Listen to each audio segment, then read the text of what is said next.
motorcycle aficionado. St. Michael's welcomes motorcyclers as well. Those are some pretty cool rides. And while we're here, right behind them is the Parsonage Inn. Kind of looks like a miniature castle, doesn't it? Not sure if I'd want to be right here on Main Street, but maybe they've got soundproof windows. It's a cute little building architecturally, though. Now, if you drive to St. Michael's by car, this is the entrance to the parking lot at the Maritime Museum. What you see before you is a drawbridge. This drawbridge used to connect the little town of St. Michael's to Tilghman Island, which is a little bit south of here. You're looking at that and you're saying, how did they keep that up there? Well, on the left-hand side, there's a counterweight to the bridge. It's filled with cement, and although it's a slight exaggeration to say that it's so perfectly balanced that a small child could move that bridge up and down, it actually doesn't take much energy on the part of an electric motor to do that. But this bridge got old. They've replaced it with a new drawbridge, and so this one got moved here piece by piece and then reassembled. So when you drive under it, don't worry about it falling down. On the other hand, if I were you, I wouldn't linger, because there's always that very, very, very remote possibility. But nah, it's not going to happen. But this is the entrance to the Maritime Museum just off of Talbot Street. Now, although this is an antique and classic boat show, they do have some cool cars here. This is a Mustang. Looks like one of the early years, 1964. That was quite a few years ago, so this is old enough now probably to be a classic, certainly not an antique. We've got some other cool cars coming in. Here's a modern Thunderbird and a great Corvette, and I'm going to have to get out of the way because those folks want to pull right in where I am.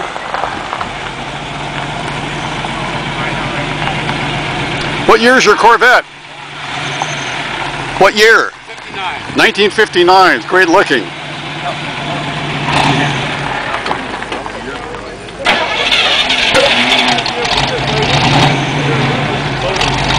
So here we go, a 1959 Corvette. Don't you love that style? Now, people probably are familiar with the phrase Hudson Hornet. Not too many have seen one, but there it is. There's a Hudson Hornet. And we're going to look at a DeSoto, an Intrepid DeSoto. Here we have a DeSoto Adventurer. Now, a lot of our viewers are probably saying, DeSoto, I don't even remember that name, but it's like a lot of the car companies that existed in the 30s, 40s, and 50s. They gradually got absorbed by the Chrysler Corporation, but they don't make a DeSoto model any longer. But this is an Adventurer. We're going to walk up a little bit closer here and take a look at the interior.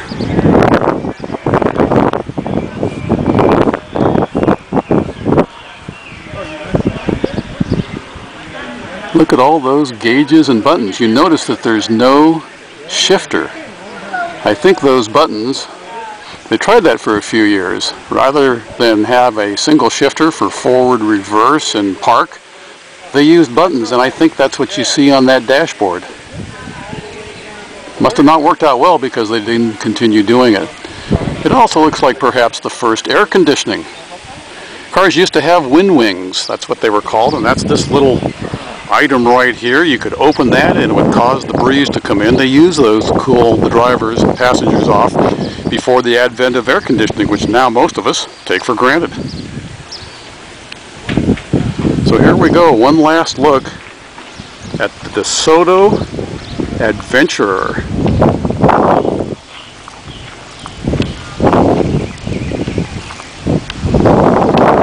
You don't see grills like that anymore. So this is On the Road. I'm Steve Eizan. We're looking at cars, even though this is a classic and antique boat show. We'll be right back. Don't push that remote. Please stay with us. So now, is this elegant or what? Right now, we're just going to wait for Dave to get there. He's walking. Every year, the Maritime Museum has a Concours d'Elegance. And they have wonderful pre-war vintage cars. We're going to slowly walk around as we take a look at this one. This is making a guest appearance here at the Maritime Show to advertise the Concours d'Elegance. That's wood that you see at the top of the car there, highly varnished. And look at those exhaust cylinders.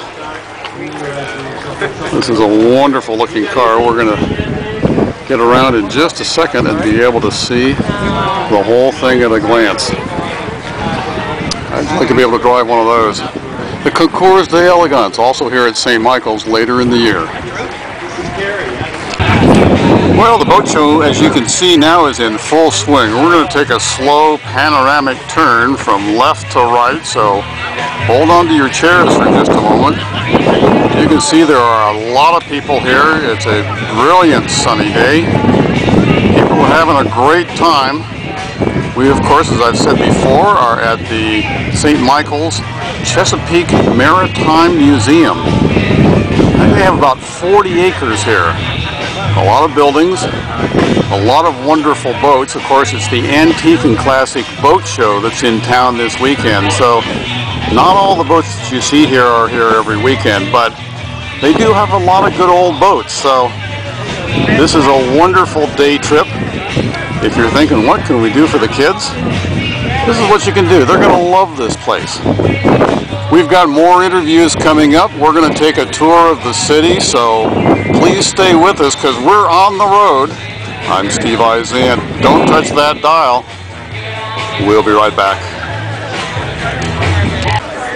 I'm here with Dave Newcomer. He has a fascinating craft. That is, he is a craftsman and a craftsman in wood. Yep. And we're going to take a look at some of the things that he's doing in just a moment. But Dave, first, welcome to the show. How long have you been doing this? About 15 years now. 15 years. All right. So you're going to keep at it until you get it right. Oh yeah. Until I get it right, I keep going. Well, let's take a look. First, you're working on a big chunk of wood here. Let me pull back just a little bit for our readers. Okay, our listeners. This looks like it's going to be a big whale. Yep. It's Moby Dick. It'll be painted white when I'm all done. The Great White Whale. Yep. Story of that fascinating. But by Herman Melville. All right. And do you call that a hammer? yeah, this is a hammer. Just plain old hammer. All right. No special name. No special kind. What about some of your other tools that I see there? Well, I have the gouges. Gouges. All right. This is regular flat chisel. You buy it in Lowe's or Home Depot. Okay. And this is my biggest tool. It's the utility knife. Right. It does most of the work of what you see hanging here. All right. Well, let's take a look and see what you have hanging. Okie doke. And okay, so now we're taking a look at some of Dave's work. Dave? These are the fish I make. All right. This is a rainbow trout. I use slab wood from the sawmills. That's the first cut off the outside of the tree. So it has knots in it and other things, which I like to leave in my carving, as well as the actual surface of the tree here. Right, gives them some personality. Yep, and it's a lot of character and unusual qualities to the fish. That's how I make them. First bandsaw out the basic shape, and then go back with that small utility knife you saw. Right. And do the detail work. And how long would it take you to do a fish like that? I once was told it takes about 15 years and maybe 5 or 6 hours. It's the first 15 years that are the toughest, right? Yeah, because you learn all the little tricks to make that 5 and 6 hours possible. What about the blue fish behind you there? Is that all one piece of wood or is that several? That's made of 3 separate pieces of wood. Okay. Each piece has 4 fish on it. 1, Right. 2, 3, 4 is one piece. Okay. That's the second piece, and this is the third piece. All right. It all comes They're together. all held together, All right. and that's how you make up the groupings. All right. Well, tell me about another piece, and then I'm going to ask you how folks get in touch with you. But tell me about Okay. another piece that you're particularly proud of. Here's another grouping. This is done on a grouping of panels of wood. They had unusual grain to them. Painted it like water. Right. The sun comes in at the top where it's light and gets darker as you go down. Right. These are bluefish. Unusual about this, every way you count these bluefish, you count to 3. 1, 2, 3. 1, 2, 1. 1, 2, 3. 1, 2, 1, 2, 3. Works off 3s. Well, somebody could be counting for all day long then, and Yeah, never. you can. It's like a round robin. I think it is. Well, Dave, if someone wants to get in touch with you to have them have you carve them a special fish, or to buy one that you already have, how do they do it? They write to me at my home address. Okay. And P.O. Box 3292, North Conway, New Hampshire, 03860. New Hampshire, huh? So then, so you do a lot of this when you're snowed in the winter then? Oh, that's about it. Yeah, I sit in front of the wood fire. Right. Making chips to feed the fire. And I also come down for the Optimist Club boat show over in February. Right. Over at the Ocean City Convention Center. All right. With the Optimist Club. Good. Well, it's a fascinating story. Thanks for sharing it with us. So you're welcome. That's Creations by Dave. I'm going to give you that title for a moment there. Thank you. Again, Dave, let's have that address one more time, just in case somebody wants to buy a fish. It's P.O. Box 3292. All right. North Conway, New Hampshire, 03860. Okay, and they can just address it to Dave. Just as Dave Newcomer. Dave Newcomer. All right, Dave Newcomer, thank you very much. This is On the Road. Now, the boat that's right in front of us is what's known as a bug-eye.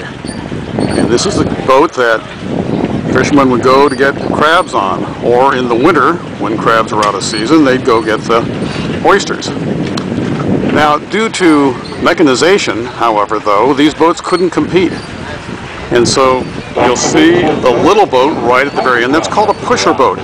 That's motorized. The bug-eye itself does not have an engine. So 3 days a week by state law, the little pusher boat can push the bug-eye, and they can make a lot more time. Looking at some of the boats in the background, this one in the distance is called a buy boat. It's been restored. Now, a buy boat would go out into the middle of the Chesapeake, and it would meet up with one of the bug-eyes, for example, and it would buy the crabs, or it would buy the oysters. That's why it's called a buy boat. There aren't many buy boats left, but there's one that's restored. Next to that, there's a small boat that has a really neat stern. That's the rear end of a boat. That stern is called a drake tail, sort of like maybe taking after the drake-tailed duck. But that's a waterman's boat. I don't know if you can see it, but there is a little lever on the right-hand side of the boat, about 2/3 of the way back. And that's actually where he would control the speed of the boat, so he did not have to go in the little wheelhouse. He could fish for crabs or oysters and steer the boat at the same time back there in the stern. All right, so we have Nikki. Nikki is trying to catch an oyster. There are some directions right here to her left, and she's trying her best. Have you got any oysters yet, Nikki? Oh, absolutely not. Absolutely. Absolutely not. Now, are these the kind of oysters that have pearls? I doubt it. I very much doubt it. Are there even any oysters down there? Oh. I also doubt that as well. Jessica, all right, now I see that you have one shell already down there. We're just here. one shell. Ta-da. Ta-da. So do you suppose that at night the museum people come and throw more shells back over? To make us feel good about ourselves. Well, exactly. Well, these little devils are quick. They don't like being picked up, but this young man's going to try. You get him? Well, look at that. All right, it's not easy picking up these crabs. But you can do it if you come to St. Michael's. You can give it a try. All right, look at that crab right there. And the skillful young man that picked him up. All right. All right, so much for crabs. But you can pick up a crab, or you can try to if you come to the Maritime Museum. Great houses here, and some bed and breakfast. And my friend Paul is an architect. And before we go take our architectural tour, what can you tell them about the city? Well, it's a lovely little town. It's grown here substantially. It was just a seaport. It was an early seaport during the Civil War period and later. There's some lovely little houses of the 17th century. They've been restored. It's very quaint. It's a beautiful place to visit, particularly when the weather's lovely. and some great places for food and drink. So please come and visit us. All right, so we're going to take that architectural tour. Please stay with us. Let's go tour St. Michael's. In this segment, we're going to take a look at some bed and breakfasts in St. Michael's, as well as a couple of homes that have architectural prominence and are very old. St. Michael's is a very old town.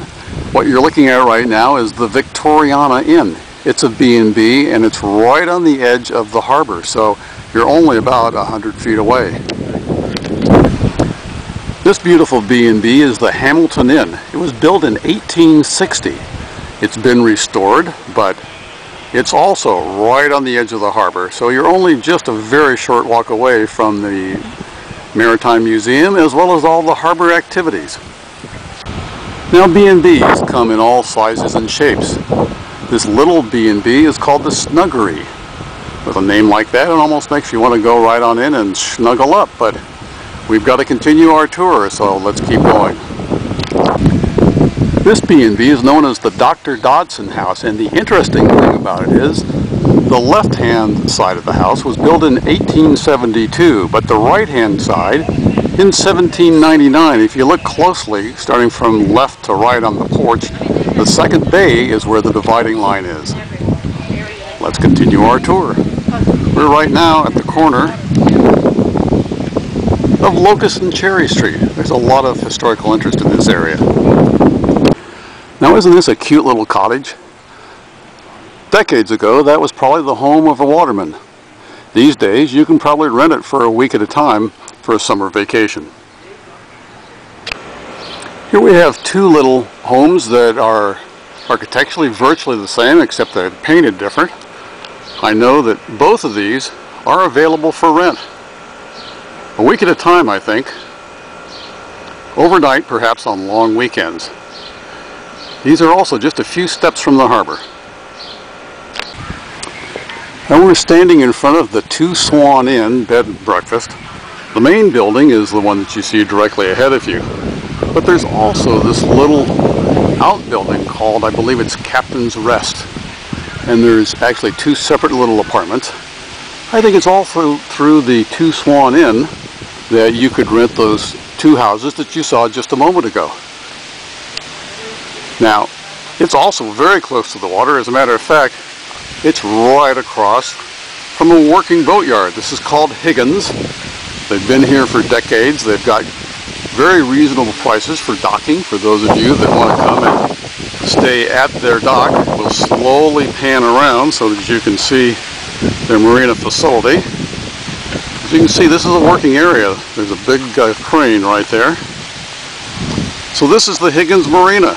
Got some fairly sizable boats, but they've got some little ones as well. I'm sure yours would fit here if you wanted to come over. They're in the phone book. Just give them a call. Well, spring is in the air at St. Michael's. We just happened on this bride and groom getting photographed. Perhaps their wedding's later this afternoon. We hear church bells in the background. Young ladies waving. This is not their house though, because actually you see it's for sale, but it's an excellent prop. So we're going to continue on and let the young couple have their photographic time together before they start their life together. This is On the Road. I'm Steve Izant. We're continuing our home tour in St. Michael's, Maryland. Well, this is the W.R. Melson House. The plaque says 1840. Obviously it's been refurbished since that time, but it's also available for rent. There's no plaque that tells us how old this particular house is, but when you look at the exterior of the brick and the way it's constructed, you have to think that this is easily probably a couple of 100 years old. It's been refurbished that time. It's in great shape, as are most of the homes here in the historic district of St. Michael's. This house is known as the Harrison House. It's available for rent. The plaque on it says 1790. That's pretty old. They're trimming the grass off to our right. You've seen people mow the lawn before, so I'm not going to take time to show you that because we're focused on the architectural beauty of the houses here in St. Michael's. Now we're in the little St. Michael's Park, and you see a couple of cannon right in front of you. St. Michael's bills itself as the town that fooled the British. during the War of 1812, and I'm going to slowly pan and to your right to show you the St. Michael's Harbor from a different angle. During the War of 1812, spies said that the British were coming and they were going to attack the town of St. Michael's. Allegedly, the people of St. Michael's lit all the lanterns they could and climbed high up into the trees and hung them up in the trees so that when the British arrived at night, they aimed those cannons at the lanterns hanging in the trees. They missed, of course, all the town, although some of the trees got shattered. There was one cannonball that went through a roof and rolled down some stairs and then landed in a bathtub, but that's just history or perhaps legend. But St. Michael's, the town that fooled the British, we're looking out toward the Miles River. You see some boats coming in. It's a full weekend here. We're going to continue our architectural tour. Please stay with us. We're at the corner of Water Street and Mulberry Street, and as promised, finally we're continuing our house tour. There's not much more though, so please stay with us for this segment. We've got the cutest little house right behind me, so we're going to swing right over to that one. Well, I'm not sure what the historical significance of this house is, but architecturally, it's well composed, well maintained, just the kind of place that you'd like to live in if you didn't want to do a lot of work and if you wanted to live in a vacation type of environment, which is what St. Michael's is during the spring, summer, and fall seasons. It does get a little quiet here in the winter.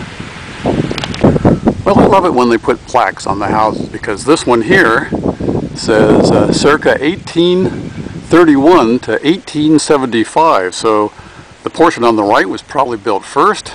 1875 they added that portion, and then just to make everything complete, how about this cool 57 Chevy?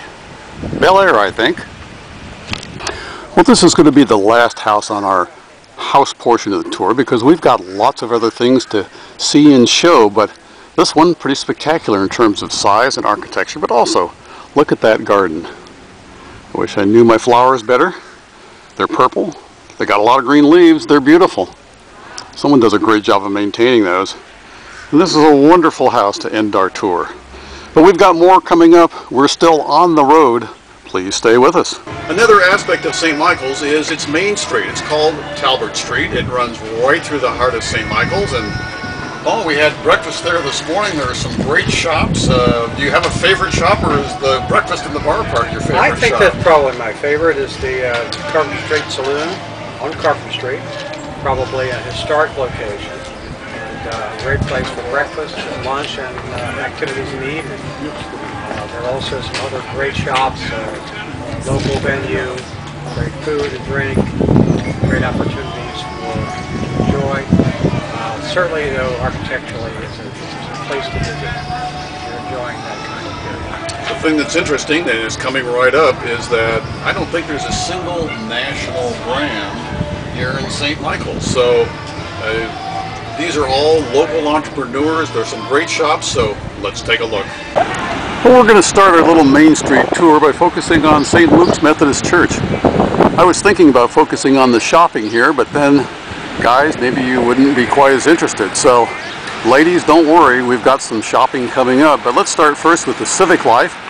St. Luke's Methodist Church, right across the street. I'm going to focus on that in a second.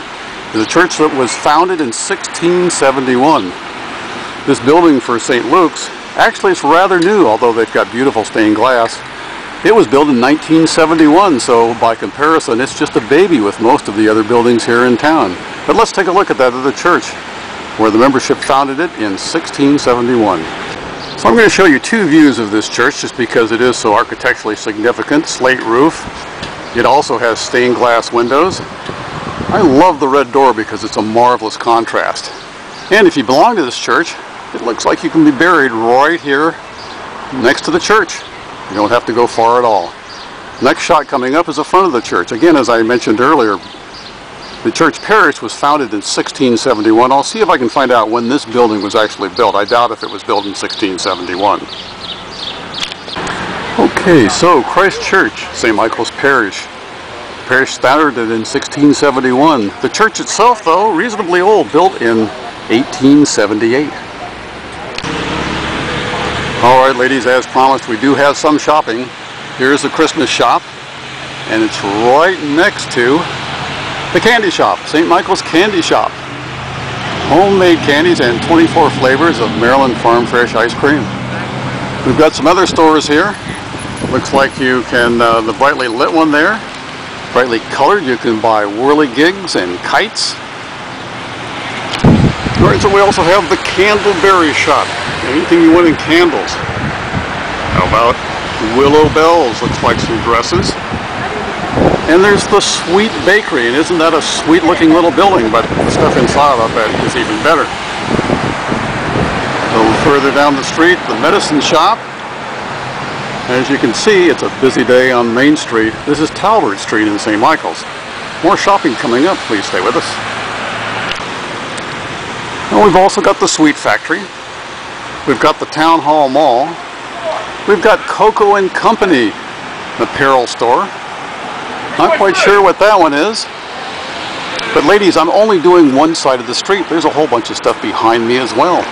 So there is a lot of shopping besides things to do in the harbor and the wonderful Maritime Museum. There's shopping, and we haven't even touched the restaurants yet. We probably won't have time for that, but there are a number of good restaurants along Main Street, as well as the ones that are right there in the harbor. Alright, so we've got toll beads. We've got Broken Rudder Sportswear. We've got a couple of heads that just walked through the shop there, but that's okay. And we've got, thank you very much, we've got ice cream on the corner. A place right here called Flamingo, although we don't have many customers for Flamingo. But do you want a pink flamingo for your lawn? You can get it right here. I think they probably got pink flamingo lights as well. Shopping on St. Michael's. Alright, we're going to have to make this the last segment on shopping here. There's Charisma Clothing Boutique. There's Philheim Designs and Jewelry.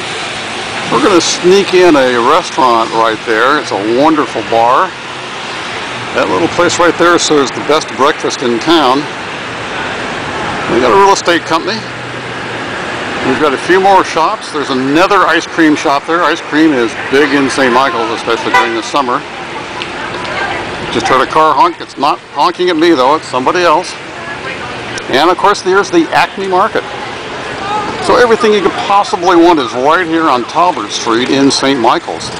So that concludes our shopping and civic tour of Main Street. Well, that completes our trip to St. Michael's. We've had a great time. Paul, we've done a tour of Main Street. We've an architectural tour. We've been out at Navy Point, the Maritime Museum. Of all these things, what did you like best? I think I like the museum best because it's on the water. It has a historic lighthouse. It has lovely boats, vintage as well as classic boats that we have here at the show this time of year. So it offers a lot of opportunities. I think it's my favorite location. It's a great day trip, as I've said before. St. Michael's is a wonderful little place. The Maritime Museum is just a gem that more people should know about. So this is the end of On the Road. I'm Steve Izant with my friend Paul Warner. That's all for now. Thanks for watching.